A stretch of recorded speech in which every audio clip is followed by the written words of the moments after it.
আরজিকর মামলায় নতুন বিস্ফোরক অভিযোগ। নির্মল ঘোষকে ঘিরে সবর অভয়ার মা, কি বললেন বিজেপি বিধায়ক? নমস্কার, আপনারা দেখছেন বাংলা দৃষ্টিকোণ। আরজিকর কাণ্ডে ফের নতুন করে তীব্র রাজনৈতিক বিতর্ক শুরু হয়েছে। এবার প্রাক্তন তৃণমূল বিধায়ক নির্মল ঘোষকে ঘিরে বিস্ফোরক অভিযোগ সামনে আনলেন আরজিকরের নিহত চিকিৎসকের মা তথা বর্তমান পানিহাটির বিজেপি বিধায়ক রত্না দেবনাথ। সোমবার সংবাদ মাধ্যমের মুখোমুখি হয়ে রত্না দেবনাথ দাবি করেন, কান টানলে মাথা তো আসবেই। নির্মল ঘোষের ছেলে অ্যারেস্ট হয়েছে, নির্মল ঘোষ এখনো অ্যারেস্ট হয়নি, সোমনাথ দেও এখনো অ্যারেস্ট হয়নি, সঞ্জীব মুখার্জিও এখনো অ্যারেস্ট হয়নি। ছেলে ধরা পড়েছে মানে বাবাও এবার ধরা পড়বে।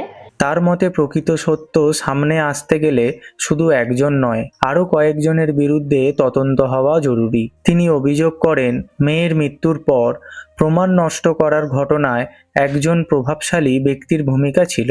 যদিও এই অভিযোগের স্বাধীনভাবে সরকারি তদন্তে প্রমাণিত হওয়ার তথ্য এখনো সামনে আসেনি। প্রসঙ্গত 2024 সালে 9 আগস্ট আরজিকর মেডিকেল কলেজ ও হাসপাতালে এক তরুণী চিকিৎসকের মৃতদেহ উদ্ধারের ঘটনায় গোটা দেশ জুড়ে তীব্র প্রতিবাদ শুরু হয়। সেই সময় থেকেই নিহত চিকিৎসকের পরিবার অভিযোগ করে আসছে যে মৃতদেহ দ্রুত দাহ করার ক্ষেত্রে প্রভাবশালী ব্যক্তিদের ভূমিকা ছিল।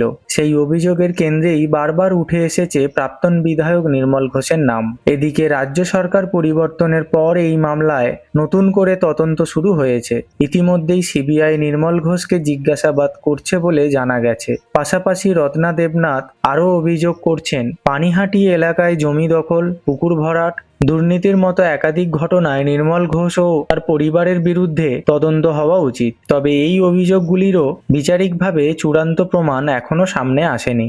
এই ঘটনাকে কেন্দ্র করে রাজনৈতিক চাপ আরও তীব্র হয়েছে। এখন সকলের নজর তদন্তকারী সংস্থার পরবর্তী পদক্ষেপের দিকে। অভিযোগগুলি সত্যতা তদন্তের মাধ্যমেই স্পষ্ট হবে। এই বিষয়ে আপনার মতামত কি, অবশ্যই কমেন্টে জানাবেন।